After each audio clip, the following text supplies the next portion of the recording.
Baik teman-teman, selamat datang kembali. Pada kesempatan kali ini saya akan membahas rekomendasi saham untuk besok tanggal 9 Juni 2022 ya. Pada saat saya bahas ini penutupan tanggal 8 Juni malam ya.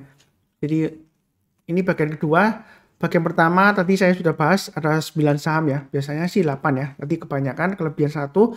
Jadi kali ini ya untuk mengenapi saya juga bahas 9 ya. Biasanya sih 8 kali 2, 16 ya. Tapi terlanjur tadi kelebihan satu, saya tambahin satu.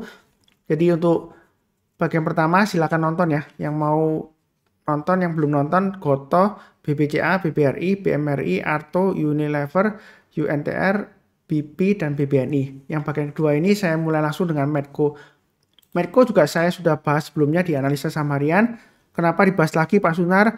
Karena uptrendnya masih bagus. Ya mungkin ada yang belum mengenal, karena sebelumnya ada yang kasih komen, loh Pak Sunar yang dibahas kok saham-saham yang sudah naik, tolong dong dibahas yang belum naik. Sebenarnya sih kalau bicara mengenai yang belum naik, ini sebenarnya untuk Medco sudah pernah saya sebutkan ya, ketika sebelumnya dia naik tinggi ya.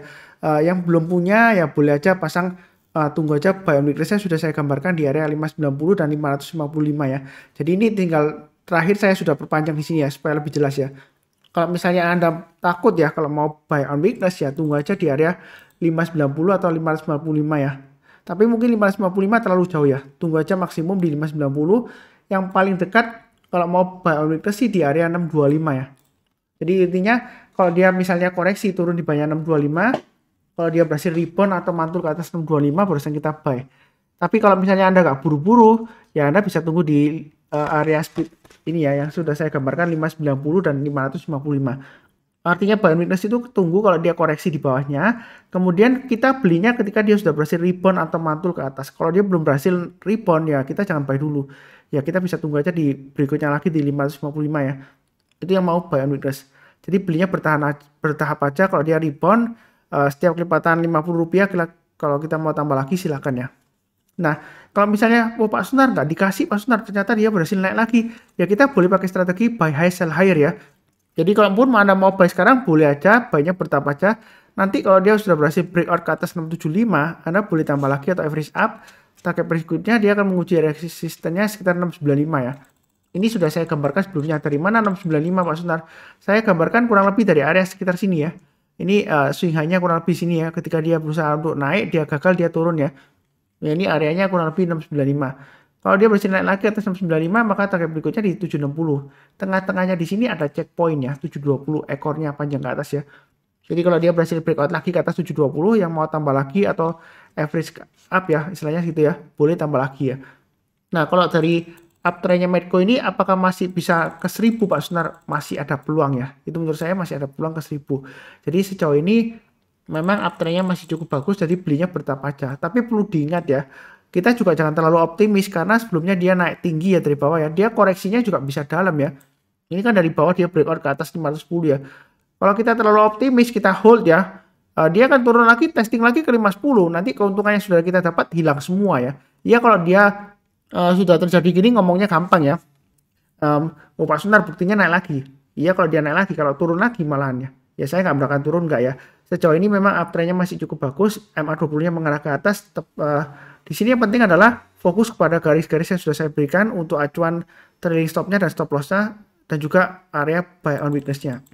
Kalau yang merasa saya ngomongnya kecepatan, mungkin playback setting videonya diperlambat ke 0,75 kali ya. Karena terus terang aja saya juga kejar waktu, sudah malam juga ya. Kurang lebih sih seperti itu, cukup ya untuk Medco. Berikutnya BBYB. Ini masih downtrend. Saya sudah bahas sebelumnya ya. Memang kalaupun Anda mau buy sekarang itu boleh aja, tapi resikonya masih cukup besar ya. Saran saya paling cepat tunggu kalau dia sudah berhasil naik ke atas 1600 kalau mau buy. Karena kalau dia masih di bawahnya 1600 masih resiko. Kalaupun Anda mau curi start ya, itu belinya di 1450 ke atas ya kalau dia sudah berhasil breakout. Tapi kalau gagal ya jangan lupa pasang stop loss-nya ya, seperti itu ya. Itu yang mau curi start ya. Memang kecenderungan kalau beli sekarang tangkap pisau jatuh. Mungkin ada yang bilang, "Oh Pak Sunar, ini buktinya rebound Pak Sunar" gitu ya. Ya mungkin ada yang bilang, "Oh Pak Sunar, saya belinya dari sini." Di sini gitu ya. Ya biasanya sih kalau sudah terjadi ya, ngomongnya sih gampang ya. Tapi kalau kita bicara mengenai trennya, ini downtrendnya masih cukup kuat. Jadi jangan melawan tren. Itu saran saya.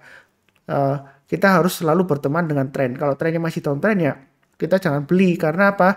Karena kalau kita beli saham, maunya kan saham yang kita beli itu kan naik.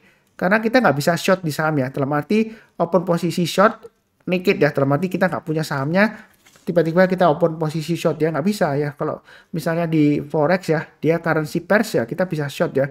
Ya kebalikannya seperti itu ya, pairnya ya. Ya kalau di saham kan belum bisa. Jadi ya kita lihatnya trennya yang uptrend ya. Kalau downtrend masih resiko. Apalagi kalau di bawahnya 1600 ini masih resiko besar. Belinya tunggu aja, kalau naik ke atas 1600 kita buy. Buy-nya bertahap aja. Setiap lipatan Rp50 atau Rp100 kita tambah lagi atau average up. Kurang lebih sih seperti itu ya untuk BBB ya. Cukup ya. Berikutnya PNLF masih naik lagi Pak Sunar, luar biasa. Saya nggak tahu ya apa ada aksi korporasi apa ya untuk PNLF ini ya. Tapi yang penting di sini adalah saya fokusnya ke pergerakan harganya.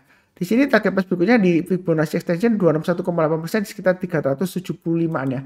Itu target price-nya. Dia masih bisa naik lagi nggak Pak Senar? Masih bisa ya. Nah kalau kita mundur ke belakang, ini 375 masih memungkinkan, bahkan bisa naik lagi nggak Pak Senar sampai 500 ya, bisa aja.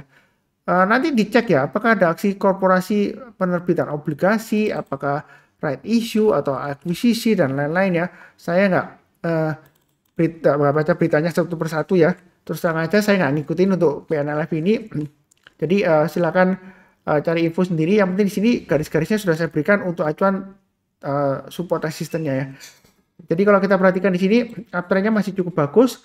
Kalau yang mau buy, misalnya nggak berani buy sekarang, tunggu aja buy on weakness di area 280. Artinya kalau dia koreksi di bawah 280 seperti ini ya, kalau dia berhasil rebound atau mantul ke atas, di sanalah kesempatan kita untuk mulai buy. Buy-nya setiap lipatan Rp20 aja. Kalau dia naik ke atas Rp20, kita tambah lagi atau average up ya. Nah, kalau misalnya ternyata nggak dikasih ya buy on weakness, kita tunggu di 340. Artinya kalau dia berhasil breakout lagi naik ke atas 340, kita barusan buy. Itu yang belum punya. Kalau mau trading, buy high sell higher. Sejauh ini memang volumenya naik tinggi, harganya masih naik. Jadi ini kemungkinan masih bisa naik, masih bisa ya. Tapi perlu diingat ya, jangan lupa kalau buy high sell higher, tetap pasang trailing stop dan stop loss. Jadi jangan sampai kalau nyangkut, nyalakan Pak Sunar ya. Sebenarnya kalau kita buy high sell higher ya, uptrendnya masih bagus, jadi boleh aja. Ya, apalagi MA20-nya mengarah ke atas, ini masih jauh di atas MA20. Kalau dia masih bisa naik lagi, kenapa nggak mau buy high sell higher ya? Kalau yang masih mau trading atau mau tambah lagi supaya lebih banyak profitnya ya. Nah, tapi kalau nyangkut, ya karena Pak Sunar itu nggak bisa mengatur harga saham di pasar saham ya. Yang bisa kita lakukan adalah pasang trailing stop dan stop loss. Ya ini yang sudah saya gambarkan garis-garisnya untuk acuannya. Kalau misalnya 300 terlalu jauh Pak Sunar, nanti hilang keuntungannya, ya pasang aja mulai dari 320 trailing stopnya ya, kalau sudah punya.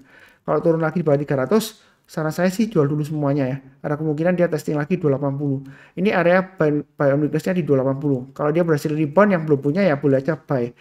Atau tunggu sekalian di bawah ya, sekitar 240-an. Kalau dia sudah berhasil rebound. Tapi kalau turun di bawah 240 jangan buy lagi ya. Kecenderungan sudah selesai ya. Dia ada kemungkinan balik lagi turun ke bawah. Ya kurang lebih sih seperti itu ya untuk PNLF. Berikutnya BHIT. BHIT sudah saya bahas juga ya di analisa samarian. Ini garis-garisnya sudah saya berikan 66 ya. Jadi bukan karena hari ini naik terus sekarang 66 saya gambarkan, enggak. Ini saya gambarkan dari sebelumnya di sini ya, kurang lebih ya. Bahwasanya jangan lupa pasang stop loss-nya atau trailing stop-nya ya. Jadi ekornya panjang ke atas memang ya. Masih bisa naik lagi nggak Mas? Masih ada kemungkinan. Fluktuasinya tinggi. Seringkali dia membentuk ekor panjang ke atas ya. Seperti ini ya sebelumnya ya. Ekor panjang ke atas kemudian merah. Besoknya naik lagi gitu ya. Breakout lagi naik ke atas ya. Ya ini khusus bagi yang berani fluktuasinya tinggi. Kalau misalnya nggak berani nanggung resiko tinggi ya, jangan buy di saham ini ya. Atau jangan trading di saham ini ya. BHIT ya. Risikonya memang tinggi. Nah, kalau yang belum punya, tunggu aja buy on weakness di area 59. Nah, seperti itu ya. Nah, saya ada satu orang yang kontak saya juga, kalau nggak salah dia share juga di kolom komentar ya. Pak Sunar, untuk saya nonton videonya Pak Sunar ya. 66 ternyata sungguhan kena ya, seperti itu ya. Jadi dia sudah pasang trailing stop, tapi nggak tahu dia jual semuanya atau jual sebagian, saya nggak tanya orang tersebut ya, seperti itu ya. Tapi yang penting di sini adalah support resistennya sudah saya gambarkan. Itu yang paling penting ya. Jadi trading itu mudah kalau sudah tahu kira-kira pasang trailing stopnya di mana, pasang stop lossnya di mana, target price-nya di mana, itu sudah saya gambarkan. Tinggal pasang automatic order buy atau automatic order sell ya, seperti itu ya.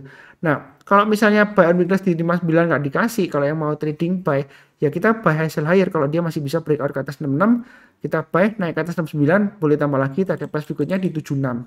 Sekali lagi saya ingatkan ini fluktuasinya tinggi, ekornya panjang ke atas, kemudian volumenya seringkali hilang ya, seperti ini ya, volumenya naik tinggi banget, besoknya volumenya hilang, jadi hati-hati aja, kalau nggak berani resiko, ya lebih baik hindari saham ini ya, kurang lebih seperti itu.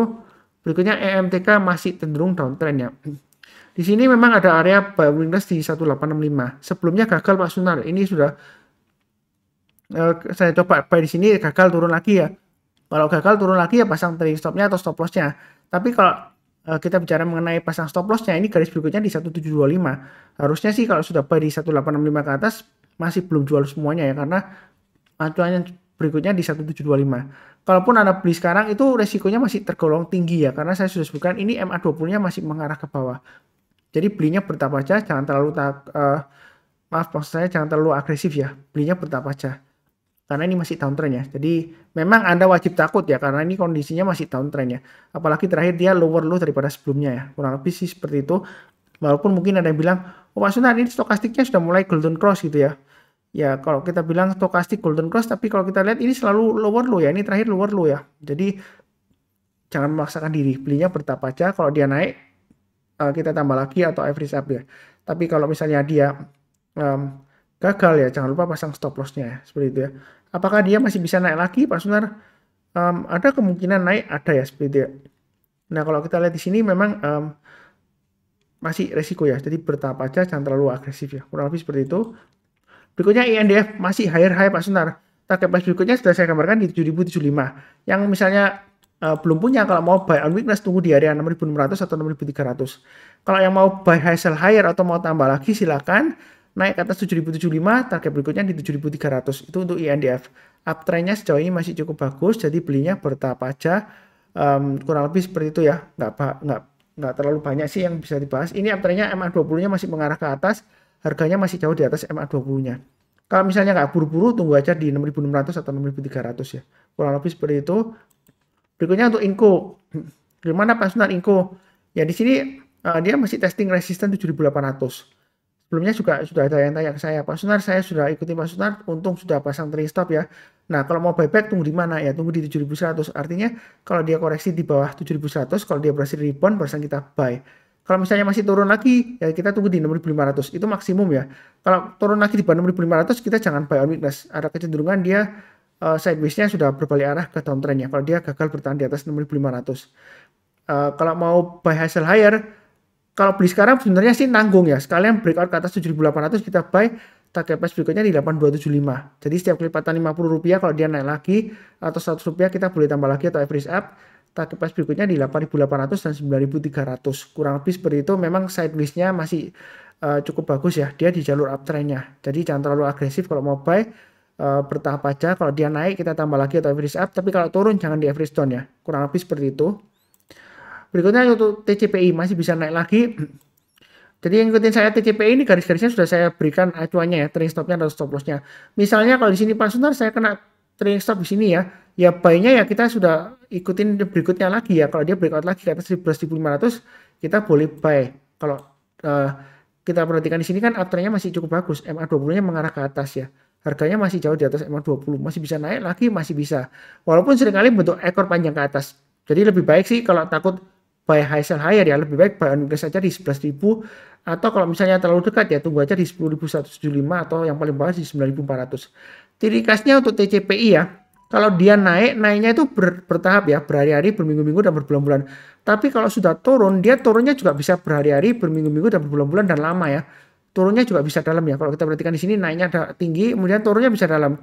Naiknya berhari-hari, berminggu-minggu, berbulan-bulan ya. Sideways-nya juga sama. Turunnya pun dia bisa lama ya, bisa dalam ya. Jadi hati-hati, jangan lupa pasang trailing stop atau stop loss. Ya kurang lebih seperti itu. Mau buy hasil lahir silakan ikut aja naik ke atas 11.800 buy, naik ke atas 12.000 tambah lagi atau average up, target price berikutnya di 12.500. Ya kurang lebih seperti itu. Nah, apakah ketinggian Pak Sunar? Sekali lagi saya ingatkan ya, pedoman saya adalah prinsip dasar dari analisa teknikal yang kedua. Tren akan tetap berlanjut selama belum ada konfirmasi pembalikan arah. Jadi kalau uptrendnya masih bagus ya dia masih bisa naik lagi higher high.